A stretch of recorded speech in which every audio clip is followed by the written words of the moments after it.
దేవుని ఆశీర్వాదం మనకు కావాలా? 100% అందరికి కావాలి.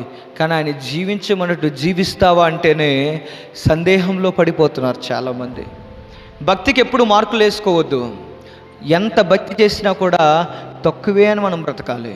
ప్రార్థన చేస్తే సరిపోతుందిలే, వాక్యం చదివితే సరిపోతుందిలే, దేవుని సన్నిధికి వస్తే these are all the basics యార్. ఇవన్నీ ఏంటో తెలుసా? క్రైస్తవ జీవితంలో బేసిక్స్ ఇవన్నీ. ప్రార్థన చేయడం, వాక్యం చదవడం, చర్చికి రావడం బేసిక్స్ అండి ఇవన్నీ. ప్రారంభంలో నువ్వు నేర్చుకున్నవి ఇవి, తర్వాత నువ్వు నేర్చుకున్నవేంటి, నీ మనసులో ఉన్నవేంటి? బేసిక్స్లోనే వెళ్తే ఇంటెలిజెంట్ అవ్వవు నువ్వు. లోతుగా మనం వెళ్ళాలి. అయ్యా రాత్రంతా మేము ప్రయాసపడ్డాం, మాకు చేపలు దొరకలేదు, ప్రభు వచ్చాడు అక్కడికి. అయ్యా మీ నావను లోతుగా తీసుకెళ్ళండి. ఈ నావ లోతుకి వెళ్ళింది అనుకో, మీకు సమృద్ధి అయినటువంటి ఆ యొక్క ఆశీర్వాదం దొరుకుతుంది. మీ వలలు పిగిలేటంతగా నేను చేస్తాను. మీరు కని విని ఎరుగని ముందు మీరు చూడనటువంటి ఆశీర్వాదాన్ని నేను చూపిస్తాను.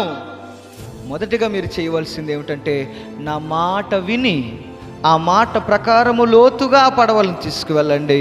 అక్కడ విస్తారమైనటువంటి ఆశీర్వాదాన్ని నేను ఉంచానన్నాడు దేవుడు. హల్లెలూయా, హల్లెలూయా. వాళ్ళు బేసిక్లో ఉండిపోలే. ప్రభు ఎలా చెప్తాడులే, చెప్పాడు కదా చేద్దాంలే, కొంత సమయం పోయాక చేద్దాంలే. కాదు కాదు కాదు కాదు, ఆయన మాట చెప్పగానే లోతుగా వెళ్ళిపోయారు వాళ్ళు. నువ్వు నేను ఎందుకు వెళ్ళలేకపోతున్నావు? మనం చేసిన భక్తితోనే సంతృప్తి పొందిపోతున్నాం. మనం లోతైనటువంటి ఆ యొక్క అనుభవంలోనికి మనం వెళ్ళాలి.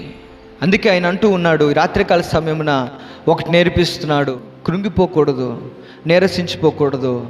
దేవుడు నిన్ను బలహీనుడిగా చూడాలనుకోవట్లేదు, దేవుడు నిన్ను బలవంతుడిగా చూడాలనుకుంటున్నాడు. ఆమె చెప్దామా? హల్లెలూయా. దేవుడు నిన్ను ఎప్పుడు బలహీనుడిగా, ఏ తండ్రి కూడా తన బిడ్డలను బలహీనుడిగా చూడాలనుకోడు. పోరాడడం నేర్చుకోవాలి. సాతాను పెడుతున్నటువంటి అడ్డులను జయించడం నేర్చుకోవాలి. ఒకవేళ మనమే త్రోవ తప్పి ఒకవేళ తప్పుడు మార్గంలోనికి వెళ్ళిపోయినా కూడా తిరిగి దేవుని మార్గంలోనికి రావడానికి ప్రయత్నించాలి. ఏ విధము చేతనైనను కూడా క్రీస్తు ఎడల ఉన్నటువంటి సరళత నుండి మనం తప్పిపోకుండా ప్రభువునందు పడిన ప్రయాస వ్యర్థము కాదని ఎరిగి స్థిరులను కదల్చబడిన వారిగా మనం మారిపోవాలి. హల్లెలూయా.